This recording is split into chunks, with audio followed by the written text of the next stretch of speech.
Steel Toes is brought to you by PCL Construction.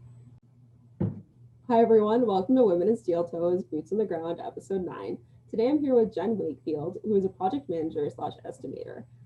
Jenn, can you tell us how you started out in your career? Actually, I went to school for legal assisting because I'd always been interested in law. And I worked downtown at a securities lending firm for about 7 years, and then decided that I didn't really want to sit at a desk all day, and I wanted to be outside and I wanted to work with my hands, and I was really interested in construction. So I reached out to a few people that I knew and ended up getting an interview and landed a job for a QC tech for an asphalt plant. What sparked your interest in construction? I've just always been interested in it, and I had family members that were in the industry, so I used to hear them talk about it all the time, and it just made me want to join. Okay. So what is a QC tech and what is that involved?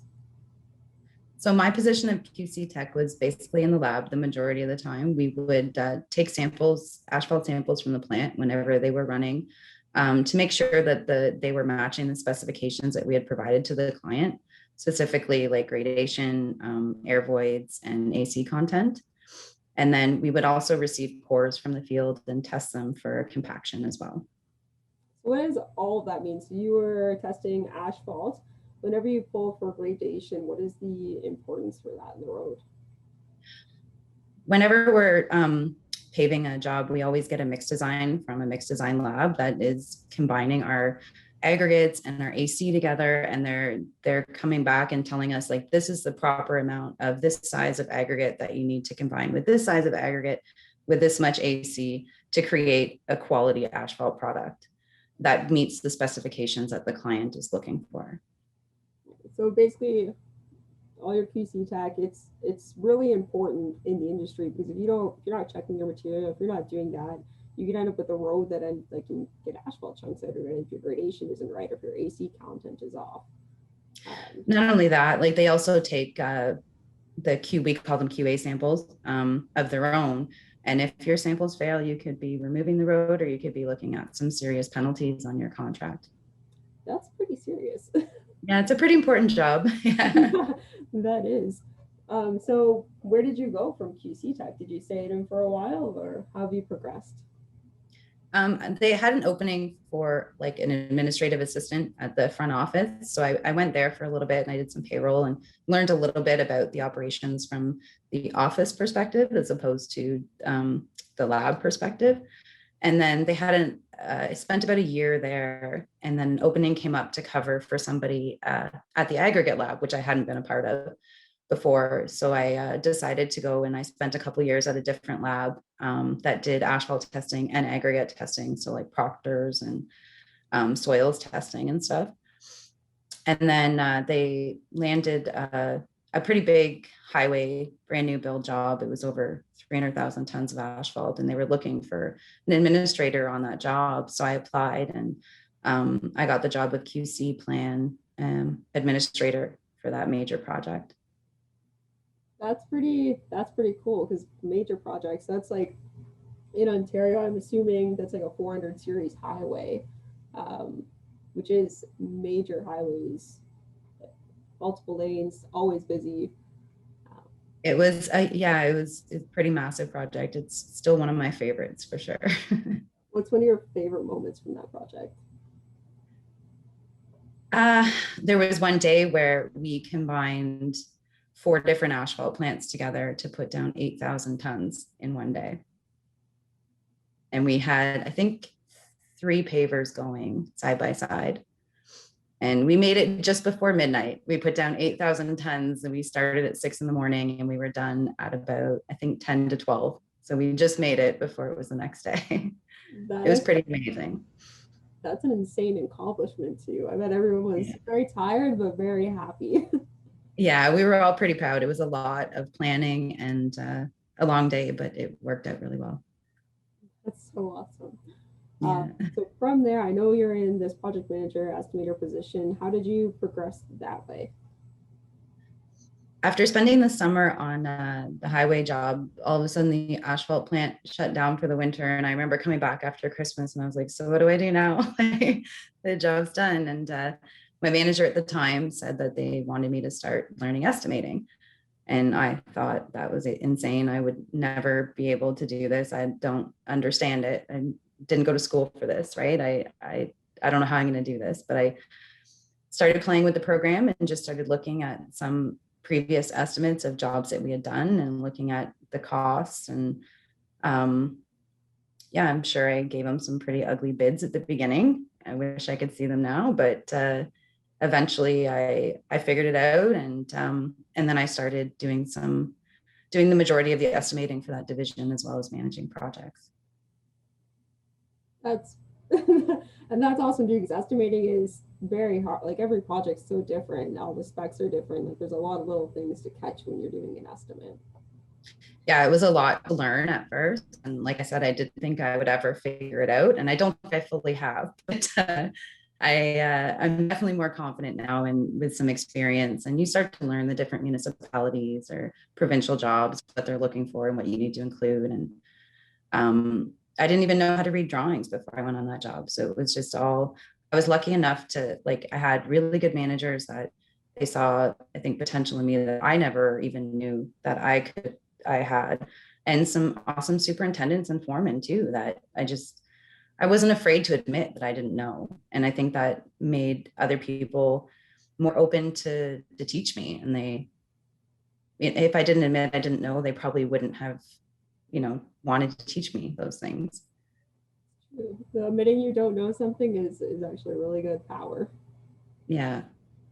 I remember one time I was on a structures job and we were the general, and I was the in-between between the owner and the structures contractor.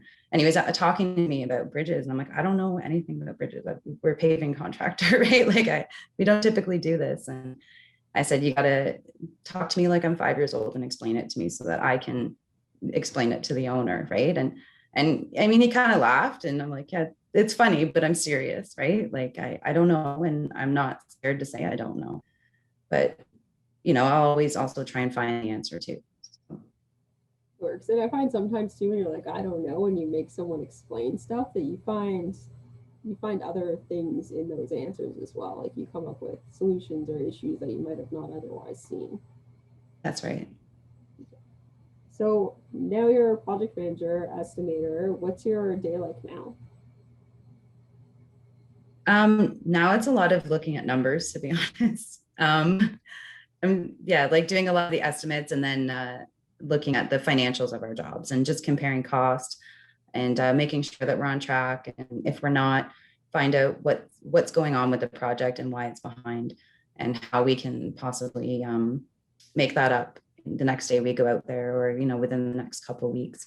So doing some forecasting, and a lot of it now too is sharing information with the field and just making sure that they have everything they need and they feel comfortable doing their job, that there's no information that they're missing that I could help them with. You're the person who keeps the field going, basically. Try to help as much as I can, for sure. Right. So what is out of all the careers you've kind of had within this, what's your favorite? Of all my careers, my whole life. Yeah. Well, I do painting on the side, and I do like that. Not pictures, but like painting houses. That's always a lot of people know that about me, that in the winter I used to paint houses. And yeah, it's just, I don't know why. A lot of people hate painting. I love it. Sorry? Did you run your own little company? Like, did you? I was, yeah. Yeah, awesome. In the winters when I was laid off, I would take my kids to school and then I would go and paint someone's house and pick them up from school. You never mentioned that before. That's really cool. No, I didn't. Yeah.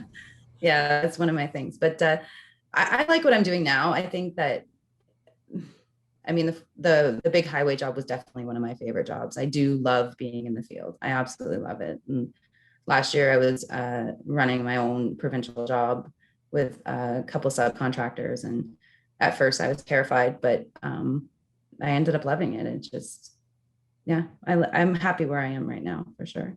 That's awesome. you were to go back and start again, what is a piece of advice that you would give yourself? I think kind of what I said before, like, don't be afraid to admit you don't know something. I mean, it definitely helps to be a bit humble in this industry. I think that there's a lot of room and a lot of opportunities for people with different perspectives and different skill sets. And, being part of a team in construction is important because these big projects don't get done without being a team. Like, it's not definitely not a one-man show out there.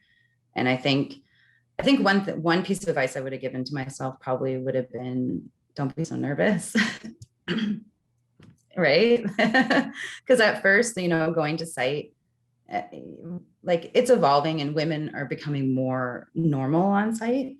But there was a time where a lot of the times I was the only one there. And sometimes I would think that in the back of my head and I think trip myself out. Right. And now I don't even think about it anymore. It's just, I don't think about myself as being the only woman in the meeting, or, the only one on site. It doesn't bother me anymore. And I think that my one piece of advice to someone, try not to think about that, because it's really not your problem. If someone has a problem with you being a woman there, it's their problem. Exactly. That's a great. Don't let it ruin your day, and just use it as motivation. And there might be some times where you might find yourself in a sensitive situation that you feel is a deterrent because you're a woman, and just look past it and use it as motivation, and don't let it ruin your day. Yes, get out there and just keep crushing it. That's right. I know last year on the job I was on, the subs general manager was a woman. She had a pink hard hat, pink boots, pink everything, right? Like, even her truck had a pink album on it. And she was awesome. She was rocking it. Yes. I don't know why, but I really love that stuff. Yeah.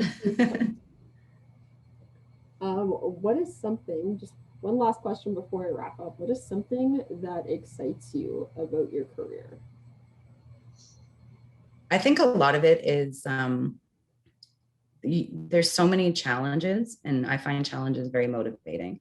So even though a lot of these projects might seem the same, you're going to have a different challenge almost every day. I mean, a day without an issue coming up in construction is probably unheard of, but yeah, challenges. And then even when things go wrong, you learn from it and you carry that to the next job and the next job, going forward. And I feel like sometimes the best way to learn is to have a challenge like that. Get out there and do it, basically. That's right.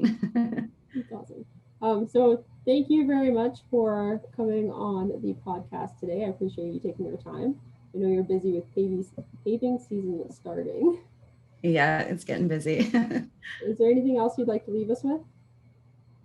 No, thank you very much for having me. I appreciate it. Awesome. Thanks, Jenn.